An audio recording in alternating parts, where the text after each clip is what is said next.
Ever feel like you're the only sane person in the room?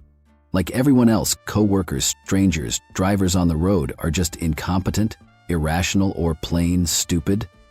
You wait in line surrounded by fools, sit through meetings with morons, and wonder how society even functions. It's exhausting being the only reasonable adult in the chaos, isn't it? But here's a thought worth pausing for. If everyone around you seems like an idiot, what are the odds that you're the only one who isn't? This isn't just a snarky observation, it's a philosophical warning. Because according to philosopher Eric Schwitzgebel, that mindset isn't just frustrating, it's a symptom, a red flag. It could mean you're slipping into something deeper, a state of mind he calls jerkitude. In this exploration, we'll unpack what it really means to be a jerk, not in the casual sense, but in its morally corrosive form. We'll look at why jerks rarely know they're jerks, why sweethearts lose in the short game, and how moral righteousness can turn toxic. Most importantly, we'll confront the uncomfortable question: could it be you? Let's begin, not with the people around you, but with the lens through which you see them.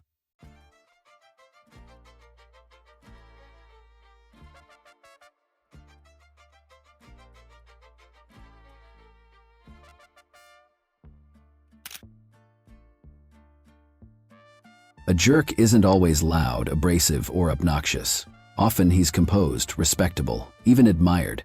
But beneath the polish lies something far more corrosive, a deep-seated refusal to see others as equals. Not just in status, but in mind and moral worth. He doesn't have to shout to dominate. His superiority is quieter, built on a belief that others' perspectives aren't just wrong, they're irrelevant. He listens only to correct, not to understand. He sees people as tools, not thinkers, obstacles, not individuals. This blindness isn't born from ignorance alone. It's a choice, reinforced by habit and convenience. As philosopher Eric Schwitzgebel puts it, the jerk exhibits both epistemic and emotional failure. He neither considers that he might be wrong, nor cares that others might be right, or even human. We know other archetypes. The narcissist seeks admiration, the Machiavellian manipulates for gain, the psychopath lacks empathy entirely. But the jerk differs. He believes he's simply being rational. His dismissal of others is not a glitch, it's how the world should work.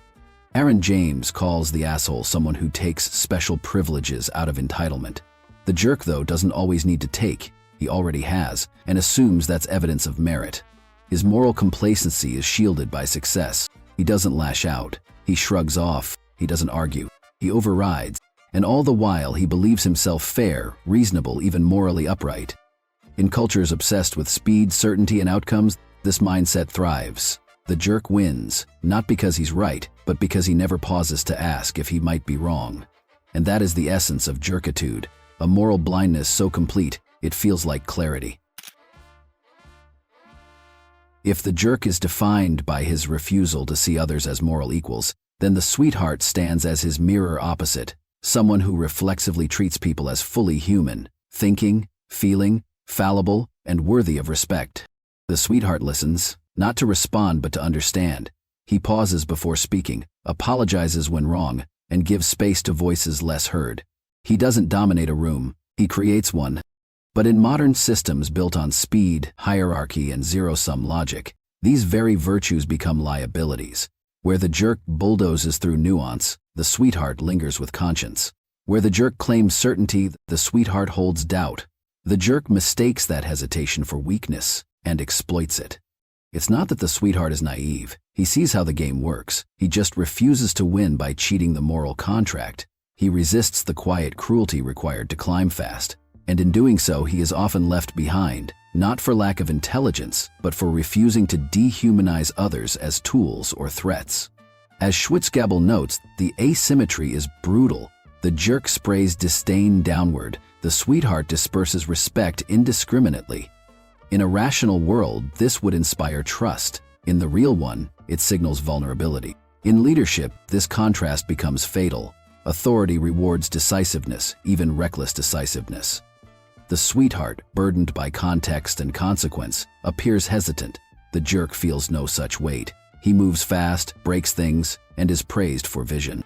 Worst of all, the sweetheart wonders if he might be the jerk. This inner doubt is a mark of moral clarity, but it rarely gets recognition. Meanwhile, the real jerk sleeps just fine. mistaking self-righteousness for virtue and dominance for value. Kindness then becomes subversive, not weak, but costly. In systems that reward confidence over conscience, the sweetheart holds the mirror up, but few stop to look. The most dangerous thing about being a jerk is this: you can't see it, especially when it matters most.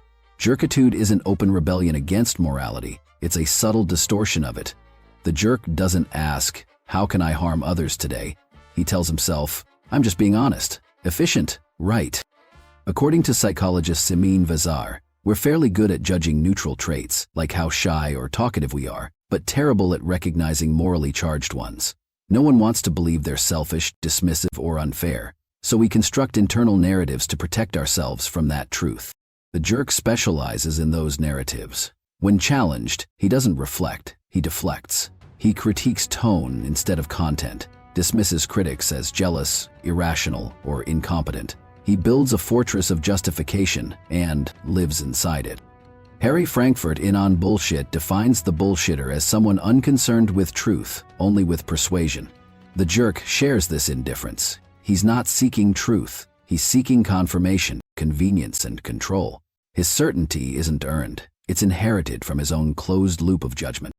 This is why the jerk rarely changes. He has disabled the only mirror that could show him something different, the perspectives of others, and the higher his confidence or status, the thicker the armor becomes. He doesn't see others, and so he cannot see himself. Ironically, it's the sweetheart, the person who pauses, apologizes, second guesses, who asks, "Am I the jerk?" That discomfort isn't weakness, it's moral sensitivity. But the real jerk? He never asks. His moral blindness is complete, and he mistakes it for vision. The jerk thrives in hierarchies because they validate his worldview. He respects upward, kicks downward, and calls it meritocracy. To him, the gap isn't unjust, it's deserved. This isn't unconscious, it's targeted. The jerk's disdain flows downward, toward waiters, assistants, interns, strangers, anyone with no power to retaliate. His deference, meanwhile, is strategic, aimed upward, where consequences live. As Eric Schwitzgebel describes, this is the classic jerk pattern: kiss up, kick down. But the jerk doesn't see this as hypocrisy. He sees it as realism. To him, people at the bottom are inefficiencies, not individuals. He enforces standards he never follows. He demands precision, yet arrives late. He expects grace, but offers none. From above, he appears confident, decisive, efficient. From below, he looks petty, cruel, and unpredictable. But power listens upward, not downward, so the illusion holds. As the jerk rises, feedback dies. Criticism is reframed as envy. Resistance becomes insubordination. No one in power challenges him, not because they approve, but because they don't need to care. And he takes this silence as confirmation. His moral compass, already broken, is now reinforced by applause. Power doesn't just shield the jerk, it rewires him. It tells him he's the smartest man in the room, because no one dares to say otherwise. Privilege becomes mistaken for proof. Confidence is confused with competence. The more he dominates, the more the system rewards him, not in spite of his jerkitude, but because of it. And the tragedy is this: by the time the damage is visible, the jerk has already built an empire on the backs of those he refused to see. Not all jerks rise through aggression or dominance. Some ascend by cloaking their contempt in righteousness. When power and virtue converge in one person, they don't cancel each other out, they collude. And what emerges is the most insidious variant of all, the moralizing jerk. Unlike the brash egotist, this jerk speaks in the language of fairness, justice, and discipline. But behind the polished principles lies the same old disdain. He invokes moral ideals not to elevate others, but to control them and to exempt himself from scrutiny. Think of Dickens's Mr. Bumble or Scrooge. Their cruelty isn't random, it's rationalized. They believe their roles give them moral license. Schwitzgebel calls this the selective, self-serving morality of the jerk. Not a failure of intellect, but a failure of perspective. They judge harshly, forgive rarely, and only when it benefits them. The danger deepens in intellectual spaces. Schwitzgebel's research shows that even ethicists, trained in moral reasoning, behave no better than their peers. They don't donate more to charity. They don't return library books more reliably. Why? Because moral reasoning, when ungrounded in humility, becomes just another tool of self-justification. And that's the heart of the problem. The moralizing jerk is convinced he's the good one. So when he's challenged, he doesn't reflect, he retaliates. Criticism becomes a threat to identity, not a chance for growth. His judgment sharpens, but his empathy dulls. He scoffs at values he doesn't share. A manicure is vain, a dusty manuscript is pretentious. Cultural rituals are backward. Whatever doesn't mirror his narrow vision of virtue is dismissed as inferior. And because he speaks the language of morality, people listen, until his quiet disdain hollows out the community around him. This jerk doesn't just lack empathy, he lacks epistemic humility, and in a world obsessed with appearing right, that makes him terrifyingly effective. No one lives permanently on either end of the spectrum.